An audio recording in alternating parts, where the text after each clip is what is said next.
Está entrando no ar.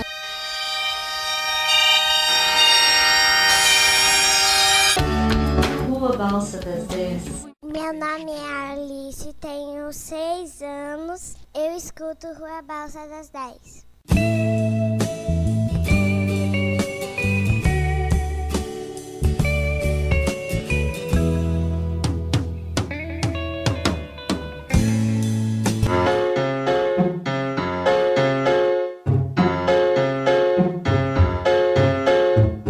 Este é o podcast do blog Rua Balsa das 10. Vem de você, ô maninha, vou pedir a seu pai, ô maninha, para casar com você, ô maninha. Um projeto cultural nascido do desejo de cultivar a simplicidade, independência dos poderes e poderosos e da necessidade de renovar as esperanças em um mundo melhor. Que paixão, ô maninha, palma, palma, palma, ô maninha, pé, pé, pé, ô maninha, roda, roda, roda, ô maninha, abraça quem você quiser, ô maninha. Produção Casa de Utopias, Rua Balsa das 10, Brasil. Roda, roda, roda, ô maninha, abraça quem você quiser.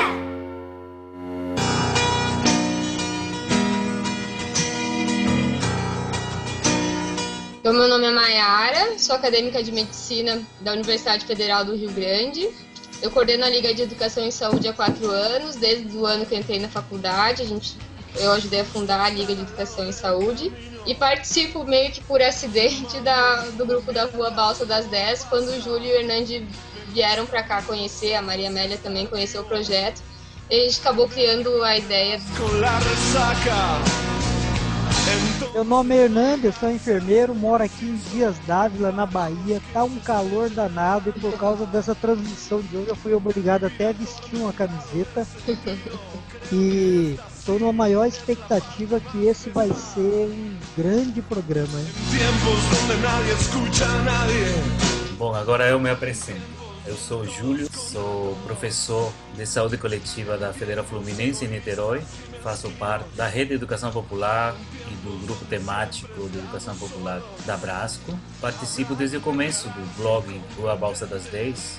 Na verdade foi uma ideia assim, meio que coletiva, né? O nome assim foi meio... Depois a gente vai falar sobre isso, mas eu acho que talvez alguns de vocês já leram. É isso. Tem 2 ausentes aqui, tem um que está montando um brinquedo e a outra tá sumida. Eu liguei pra Amélia, a Amélia tá fazendo o papel de madrinha pro afilhado dela, tá em Pelotas e não vai poder vir. Eimar já tá chegando aí, ele só tá terminando de montar o brinquedo lá e já vai chegar. Então, a gente podia apresentar a Amélia e o Eimar, né? Porque a Amélia é também uma pessoa maravilhosa. Foi o primeiro contato que juntou as nossas amizades. Eu acho que foi, pelo menos foi quem me apresentou o Júlio, quem me apresentou o Hernande, fora os guris da liga aqui. É uma baita fotógrafa também. Acho que é isso. A gente vai falar depois, mas a balsa é um pouco de amizade, esse vínculo com o trabalho, com essa vontade de tocar pessoas e tal. E a Amélia é isso tudo também. A Maiara, que é uma menina extremamente organizada, ela fez uma pauta e vamos tentar cumprir para não ficar longo demais, né, Hernando? Porque a gente se empolga, acaba falando horas. Eu acho que é verdade. Ficar sem ter o que falar também não vai acontecer, mas nem todo mundo tem tanto tempo para ficar nos ouvindo, né? Acho que era legal a gente dizer também, não sei se a gente já fez isso, mas falar pro pessoal que vai nos ouvir depois, ou que estão nos ouvindo agora, da onde a gente está falando, né? Porque é muito interessante a fotografia nossa, né? Então, eu vou ir falando. Eu sou de Santa Catarina, e de Chapecó, Santa Catarina, mas eu faço a minha faculdade e moro em Rio Grande, que é bem no sul. Tá muito frio aí, Maiara? Do sul, não, tá muito quente, eu tô de manga curta. Tá bem quente, eu tô suando aqui. Eu chamo Eimar, moro aqui em João Pessoa, mas sou mineiro, vim para Paraíba em 78 e mexo com esse negócio de educação popular desde 1974. Eu acho que eu sou um dos mais antigos desse negócio. Tô mais nesse negócio mais tempo até que o Vitor Vala na área da saúde, né? E tô conhecendo um pouquinho esse como é que fala? É hangout? Isso, Hangout. Ou Hangout. Hangout. Mas a gente já tem programado para se encontrar em João Pessoa ano que vem, não tem, Júlio? Talvez. Aí a Amélia... Se os discípulos do Eimar me deixarem entrar na cidade, aí eu posso ir tranquilo. Esse cara tira uma onda de perseguido, né? O Júlio o estilo dele bem diferente, assim, meio poético, tá criando um veio dentro da educação popular, que é muito interessante, né? Imagina se eu fosse assim, poético e bonitão que nem a Maiara, assim. Aí eu tava arrasando já. Né? A minha sorte para não ser assediado, porque eu não gosto de assédio, é que eu sou feinho, então assim, por um lado é poético, mas por outro lado o pessoal me deixa em paz. Assim. O Eimar não, assim, o Eimar é um coroa bonitão, aí a meninada fica nervosa, mas agora ele já tá bem calmo, assim, só pensa em fralda, como que ele chama? Patinete? Triciclo. Para esse ano um grande orgulho é a vinda do Hernande aqui para ser meu orientando, né? Aí vai ser uma grande alegria que nós estamos todos esperando com muita expectativa de ter esse parceiro tão forte aqui junto com a gente. Pô, que maravilha, eu espero estar à altura das expectativas. João Pessoa nunca vai ser a mesma. Gente, essa universidade vai tremer. E o que a gente faz aqui da Balsa? Nós temos, Eimar, a gente tem as pautas aqui, eu vou tentar coordenar a reunião, se der certo. Quem começa? Talvez eu possa começar, que eu tive, na verdade, assim, estava acalentando essa ideia desde o final do ano passado, e a gente conversou um pouquinho no Abrascão de Porto Alegre, onde também eu tive a sorte de conhecer os meninos da Liga, né? Embora foi meio corrido, eu estava super atarefado tanto com o congresso como a tenda Paulo Freire, que me deu muitos cabelos brancos.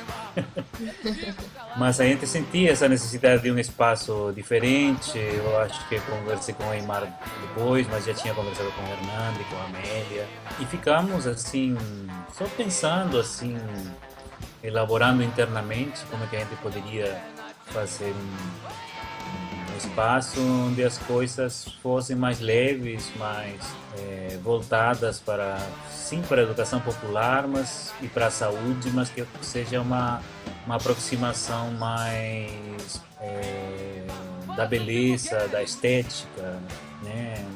Já que estamos em uma fase bem transição, digamos, da educação popular, onde novos caminhos estão sendo construídos, formas diferentes, e já não podemos falar de uma educação popular só, mas de várias.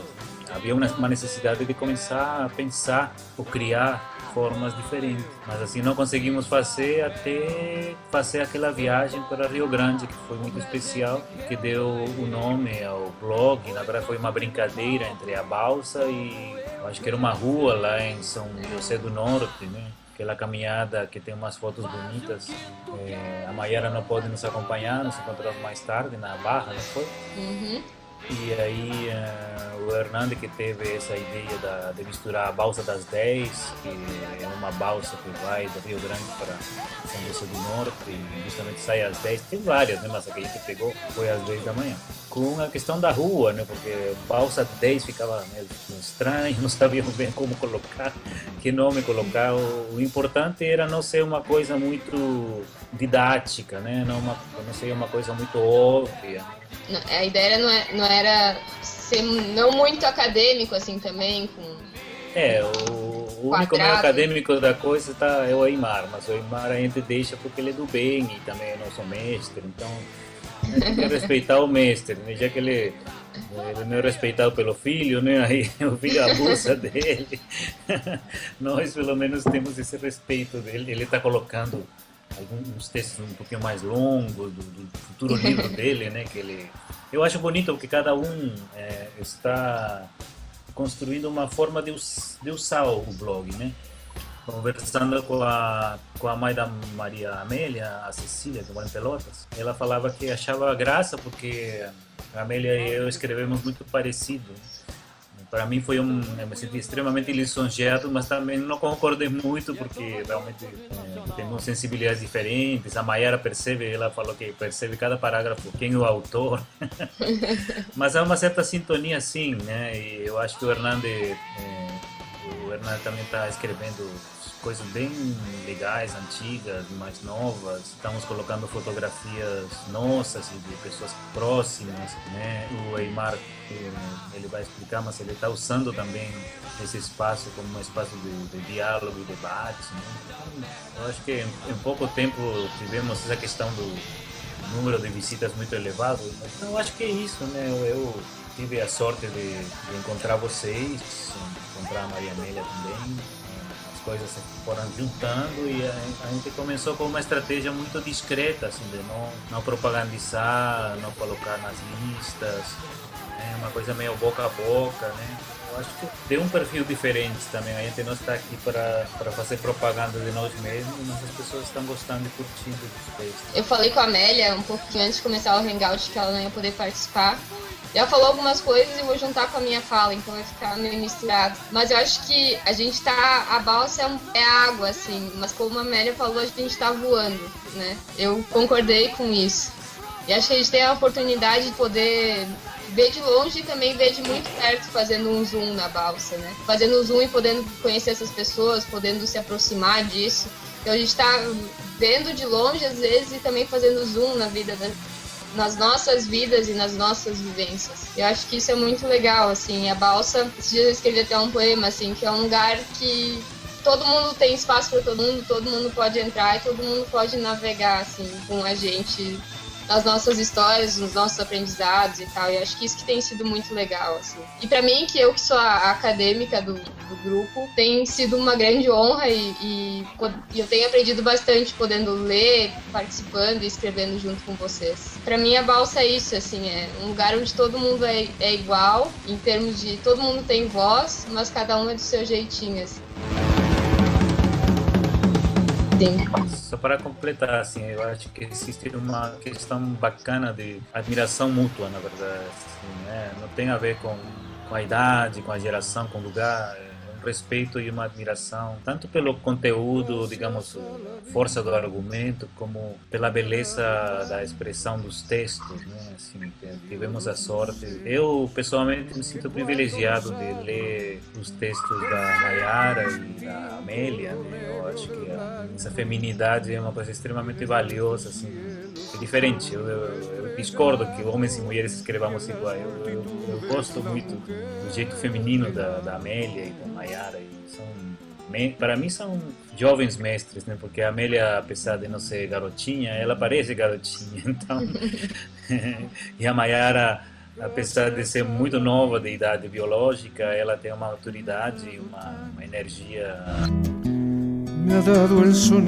Eu sou um dos participantes que está mais um pouco menos ativo como participante mesmo, né? Assim, 2 livros meus têm poesias, o Júlio sempre fala que tem um caráter didático na poesia, né? A gente sempre conversa sobre isso, que mesmo minhas poesias têm eles falam de uma realidade subjetiva que eu estou vivendo, mas quer explicar com clareza para as pessoas que vão ler, né? Então esse caráter didático está muito nos meus textos. Foi uma provocação que eu tive no final do ano passado, de escrever um desafio o médico da mamãe ganha $300 por consulta, todo mundo admirando. E aí, um pouco com inveja, depois não, tem todo um time de pessoas que não busca isso. Aí comecei a escrever para o que seria o que motiva esse time, pelo menos uma parte desse time. E aí essa coisa me provocou muito, mas mesmo assim eu não conseguia dar continuidade, porque eu fiz um curso, aí volto o caráter didático, que eu ia discutir os textos. E aí o blog era um pouco uma etapa desse processo de aperfeiçoamento dos textos. Você vê, é algo, uma lógica completamente diferente do que vocês estão fazendo, né? E eu acabo que nem eu tenho lido algumas coisas, mas nem tudo eu tenho lido do blog. Então eu sou um mau participante do blog. Então é um pouco esse, é o meu possível agora. Eu acho que os textos do Eymar, eles casam bem com a balsa, porque é uma espécie de nova face, né? Uma ousadia do Eymar. Eu gosto muito de brincar com a Amélia e o Hernandes sobre essa questão da dimensão profética, que eu tive a experiência de trabalhar com a Igreja Católica há alguns anos, li muito, apesar de não ser católico, tenho uma certa admiração profunda por certas pessoas da Igreja Católica, muito poucas, né, mas assim, o Eymar, nessa fase nova, eu acho que ele tem tido essa ousadia de abraçar, digamos, esses novos temas, um certo jargão muito mais, eu não vou falar teológico, mas mais pastoral, no sentido assim, de querer trabalhar as coisas de uma maneira um pouquinho além da academia, coisas que a academia formal não deixa, né? E agora que ele está com uma fase nova, né? Aposentado, com filho pequeno. Então, eu gosto muito desses textos, acho que eles casam bem. Quem sabe daqui a alguns 3 a 5 anos ele comece a escrever boa poesia, abra mão desse didatismo que ele... né? Que, assim, eu acho que que assim, tudo tem seu custo, né? Se você quer abraçar um determinado jeito de enxergar o mundo, né? Que, por exemplo, a teologia e a libertação nos traz, tem certas coisas da experiência humana que você não vai ter acesso. A gente não pode ter tudo, pelo menos ao mesmo tempo, né? A gente pode ter várias fases da vida. Eu acho que o Eymar está numa fase nova, está mudando, assim, no bom sentido da palavra, assim, essa brincadeira minha sobre a poesia, e justamente é isso, né? Você tem um certo olhar, uma certa experiência em relação ao mundo. E aí ela vai configurar a tua linguagem, a tua expressividade, as tuas imagens, a música que está contida no verso, né? A poesia realmente ela é... Bom, dá para falar muitas coisas sobre poesia. A Mayara sabe até mais do que eu, porque escreve mais do que eu agora, né? Eu acho que quando eu tinha a idade dela, eu escrevia quase tanto quanto elas, né? Tudo tem sua face, né? Às vezes eu escrevo pequenos poemas de 3 versos, para mim é uma alegria de síntese, né? Mas na época da Mayara, quer dizer, da idade da Mayara, era extremamente prolífico e proliferante também. Mas é importante, assim, eu acho que tudo está de acordo a uma certa fase da vida, né? Você está ouvindo Tua Balsa Deserta. Por que talvez nesse momento esses hangouts, essas coisas são importantes, assim, para a educação popular hoje, assim? Eu acho que tem a ver com a crise que a gente viveu do desenvolvimento da educação popular. Eu acho que o encontro nacional de educação popular que teve no Rio foi em 2011, né, Júlio? Foi muito pesado. A gente começou a sentir como que o movimento da educação popular, na medida que ele tem hoje recursos do Estado, está se tornando uma política, ele virou campo de disputa de espaços. Essa disputa de espaço sempre teve, né? Mas era uma forma muito mais leve. E agora, pessoas que estão mais próximas dessa estrutura, então que tentam ficar mais próximas da estrutura, algumas delas jogam num nível muito desagregador, manifestou muito no encontro. Então foi o ato mais forte, consequente, foi o fechamento da lista feito pelo Júlio, que gerou muito mal-estar de muitas pessoas. Por isso, assim, como é que esse cara tem o direito de fazer isso, né? Mas acabou, eu não sei se ele tinha direito ou não tinha, mas assim, que acabou sendo um fato político. Eu acho que eu não tinha direito, mas assim, não tinha direito, mas eu acho que tinha uma certa, para falar em linguagem teológica, tinha uma certa voz profética que indicava que esse caminho era importante, né? Porque foi curioso, né? Eu praticamente eu tinha abandonado essa lista que eu criei uns 12 ou 13 anos atrás, porque justamente e Eymar colocava isso com certa frequência, que estava muito burocrática, muito chata, só propaganda de atividades do governo.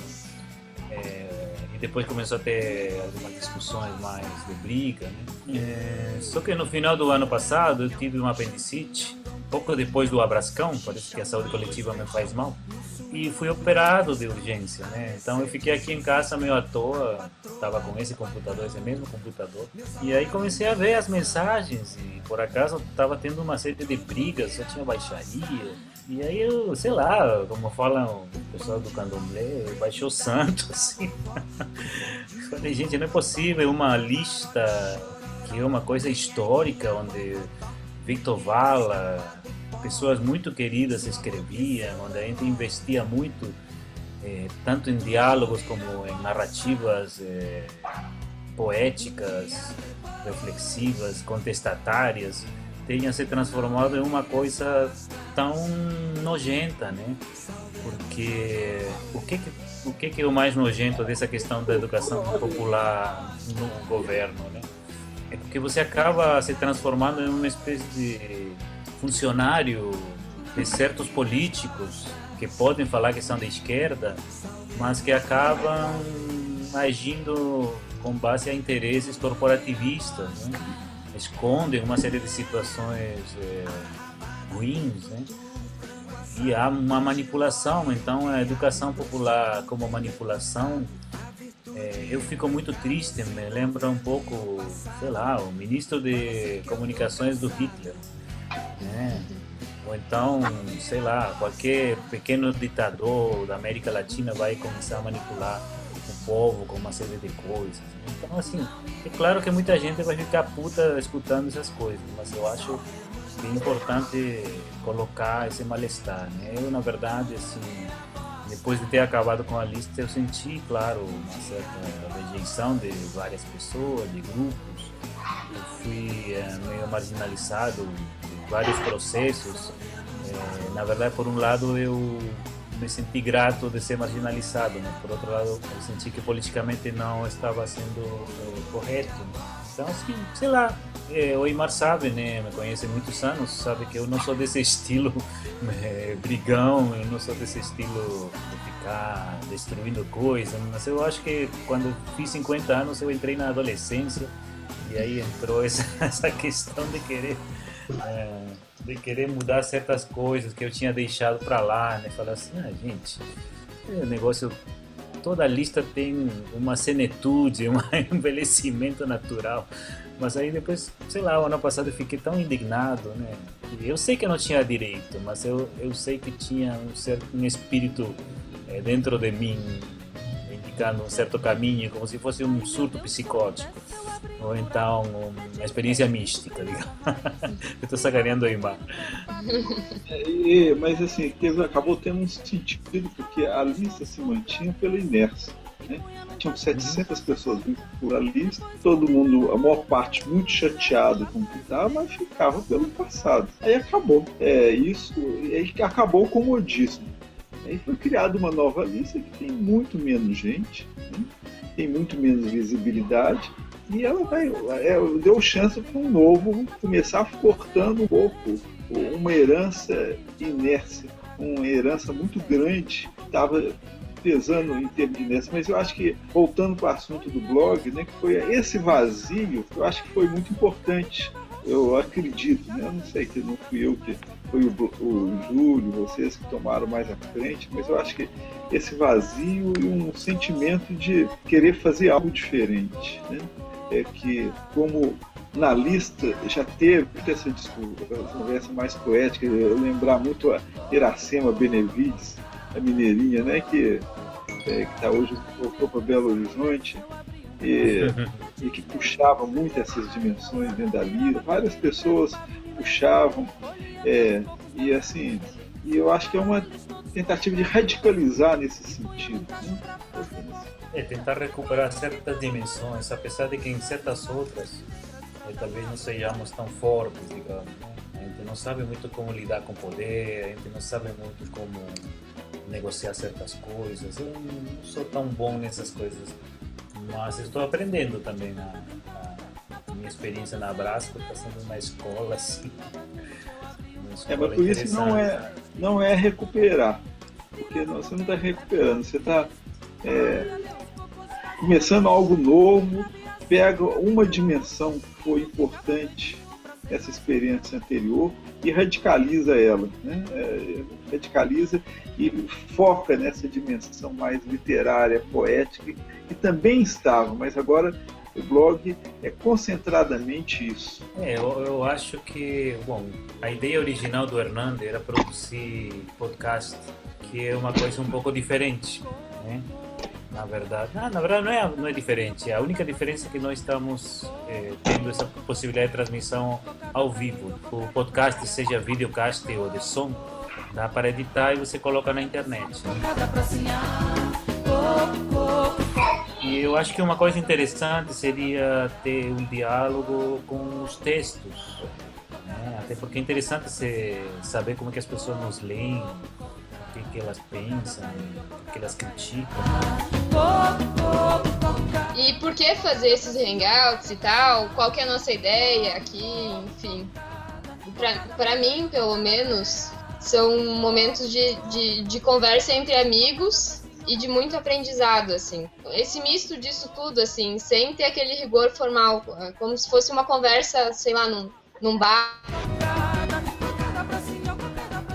Pois é, eu fiquei escutando vocês falarem lá, logo do início, da origem da Rua Balsa das 10 e tal. E assim, concordo com tudo que foi dito, mas eu acho que faltou a gente falar uma coisa que na época a gente discutia bastante, que era aquela ideia de que durante muito tempo a gente achou que ia fazer a revolução amanhã, que ia mudar o mundo amanhã, seja pela via da participação política partidária ou através do nosso trabalho, da nossa militância na educação popular. E em dado momento também a gente começou a ver que a gente não ia mudar o mundo amanhã e que a gente precisava de uma maneira de se expressar ou meio de se expressar que refletisse esse despojamento, essa compreensão de que a gente não é a última bolacha do pacote, nem o último copo d'água mineral do deserto. E a gente procurava uma maneira de estar fazendo isso que fosse completamente despretensiosa e que a gente pudesse estar, inclusive, se expressando e colocando nossas produções mais pessoais mesmo. Então eu acho que o Rua Balsa das 10, ela é mesmo essa esquina, esse boteco que a gente se encontra para bater papo, jogar a conversa fora. E aí poder se expressar lá da maneira como a gente está fazendo, com poesia, com ficção, que é coisa que a gente não tinha o hábito de estar fazendo, né? E desde o início a gente teve essa ideia de também não estar apenas escrevendo, mas de estar podendo produzir com outros meios, com outras formas de expressão tão válido quanto o texto, que era através da música, do áudio, do vídeo, da poesia, da fotografia, do desenho e de várias outras maneiras. E o podcast, talvez mesmo pelo meu desejo pessoal, ou e também pelo saudosismo que a gente tinha do diálogo ZPS que o Júlio fazia com o Sérgio, que era uma coisa assim, era muito profundo e ao mesmo tempo era entretenimento puro. A gente escutava para refletir e também para dar risada. Então, era essa ideia de estar podendo reproduzir no Rua Balsa das 10 essa produção via áudio mesmo e trazer outras pessoas interessantes com quem a gente gostaria de conversar. Sendo levado pela poesia, pela ficção de algum texto e provocado por isso, continuasse na oralidade algo que está no espírito do próprio blog, né? Não sei. A Amélia deu uma ideia para o próximo Hangout, que é coisas especiais que acontecem em contextos muito adversos. Sem perceber que ela subiu pra ir. Eu adorei, não consegui imaginar ainda do que se trata. Agora, eu também estava pensando da gente, mais para frente, começar a convidar algumas pessoas para a gente conversar. Eu tenho uma colega que eu descobri aqui em Dias Dávila, psicóloga, e ela trabalhando no interior, ela me disse que uma vez teve que tratar de lobisomice. Sim, eu acho que lobisomice é um assunto muito interessante para a gente conversar em algum momento também. Eu acho que esse é um assunto que eu gosto muito, Hernande, porque eu comecei a estudar muito, eu escrevi um texto até no blog sobre isso. E eu comecei a estudar muito, tava falando com o Júlio antes de vocês chegarem, que eu gosto muito desses termos populares que se chamam folk illness, né? Que é a ideia das doenças populares, né? E que os médicos não tratam. Agora eu queria também, já que vocês estão falando de tema, lobisomice, eu queria colocar um tema psicanalítico na nossa conversa. Eu estou sentindo uma certa crise com o popular. Quer dizer, o popular ele sempre teve para mim um caráter de encantamento, né? No congresso lá do Rio de Janeiro de Ciências Sociais, o Gastão Wagner estava falando que estava com estudantes num posto de saúde e o pessoal, os estudantes até muito dedicados, procurando atender bem, e um paciente ao final jogou um coquetel molotov no carro de uma estudante, né? E como esse modo grosseiro e violento, classe popular sempre tiveram um imaginário muito voltado para o coletivo.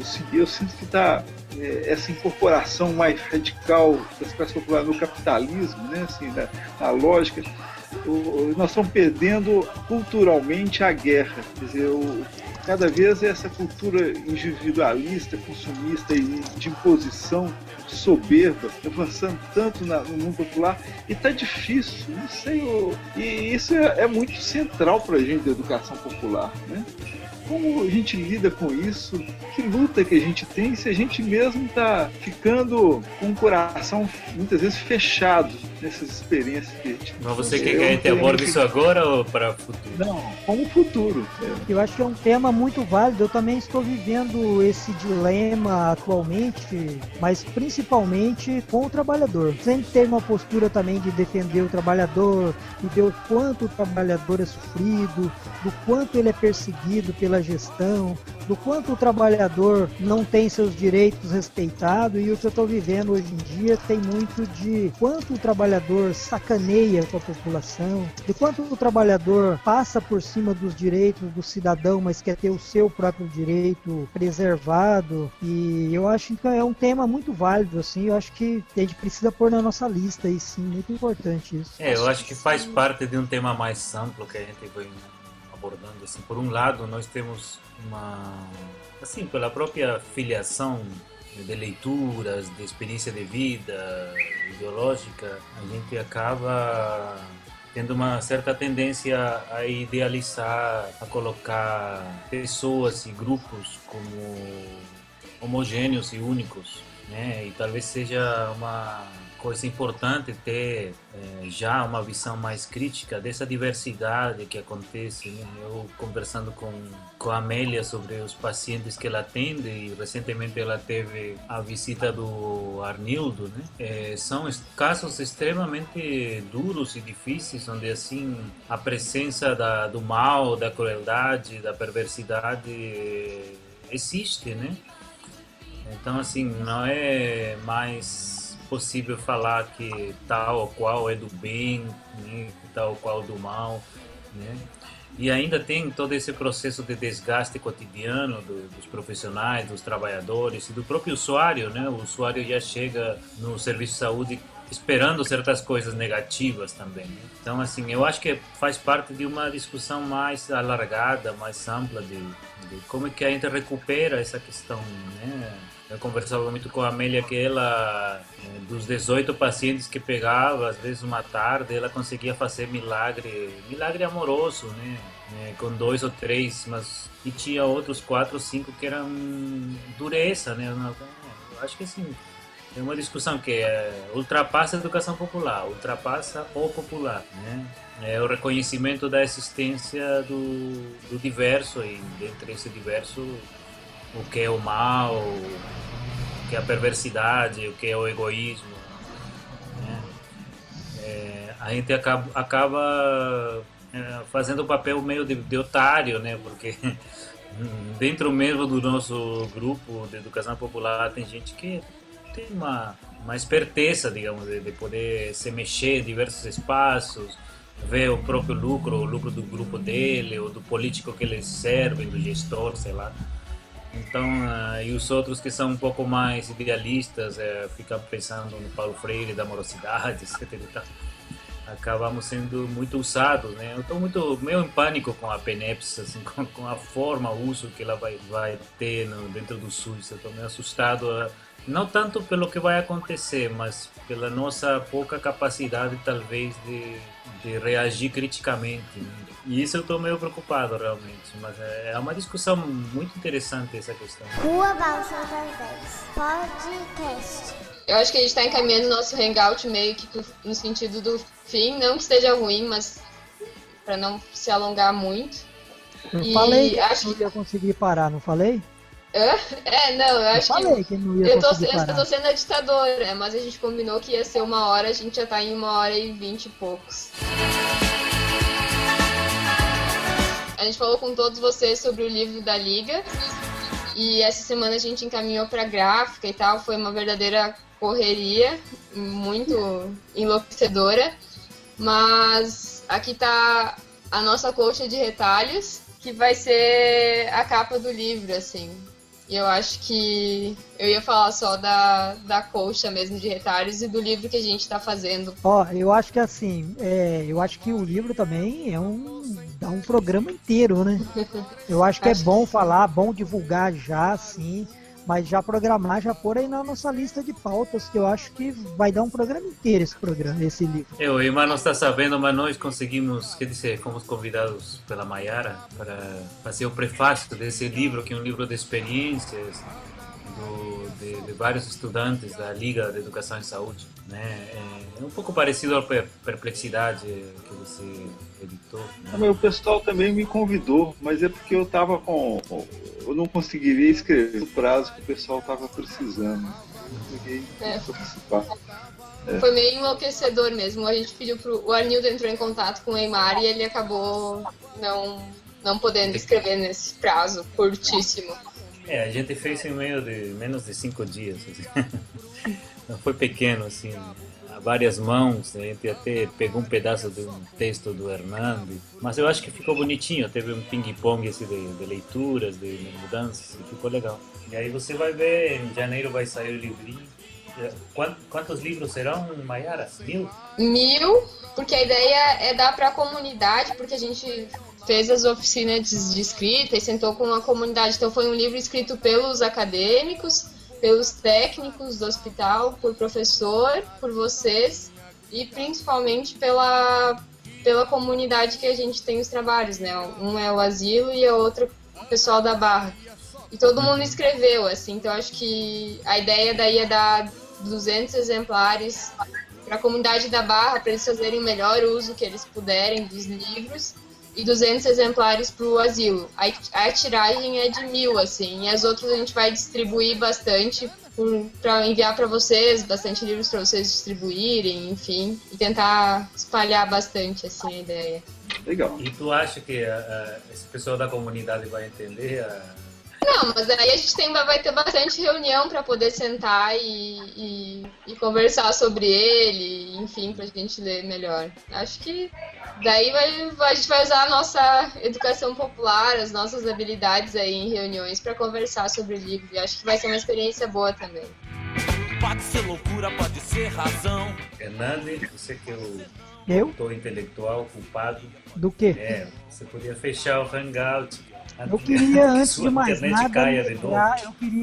de mais nada, negar tudo isso, porque eu vi que vocês me culparam, mas eu não posso receber essa culpa. Essa ideia foi uma construção coletiva mesmo, assim, e eu me lembro que nasceu muito do desejo inicial do Júlio. A gente não sabia exatamente o que a gente ia fazer, mas eu me lembro como se fosse hoje o dia que a gente batizou o Rua Balsa das 10. Ele levou quase um dia fazendo uma tempestade, um dilúvio de ideias, e aí cada ideia a gente discutia conceitualmente o que aquilo queria dizer, e até a gente chegar no Rua Balsa das 10 foi uma construção assim, essa construção valia um texto, hein, Júlio? Um daqueles textos bonito e poético que você e a Amélia conseguem fazer como ninguém, eu acho que valia a pena, porque foi uma construção, não foi nem só uma construção de um dia, a gente levou uns 3 meses nessa construção, mas aquele dia lá em São José foi muito marcante mesmo.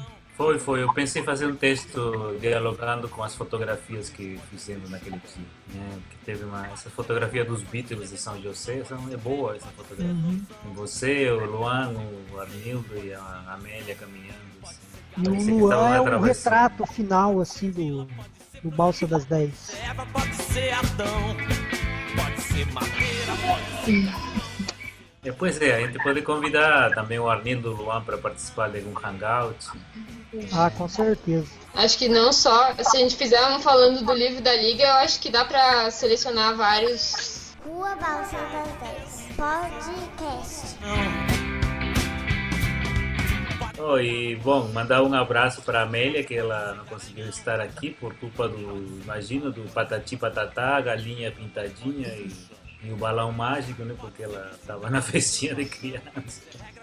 Então aproveitar também, mandar um abraço pro Luan, pro Arnildo, que com certeza eles vão ouvir esse programa depois, né? E também pra dona Cecília, que com certeza ela que lê muito o nosso blog, com certeza vai ouvir também esse programa depois. Muito obrigado, Mayara, pela iniciativa, pelo esforço tecnológico também. Tá bom, final de ano aí, um abração para todos. Tchau, gente. Tchau para todos aí. Bom final de semana para todos. Tchau, tchau. Tchau.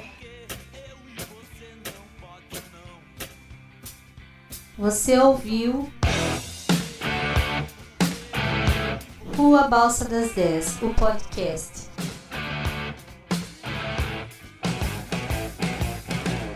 Transmitido ao vivo via YouTube. Versão em podcast disponível em http://balsa10.blogspot.com.br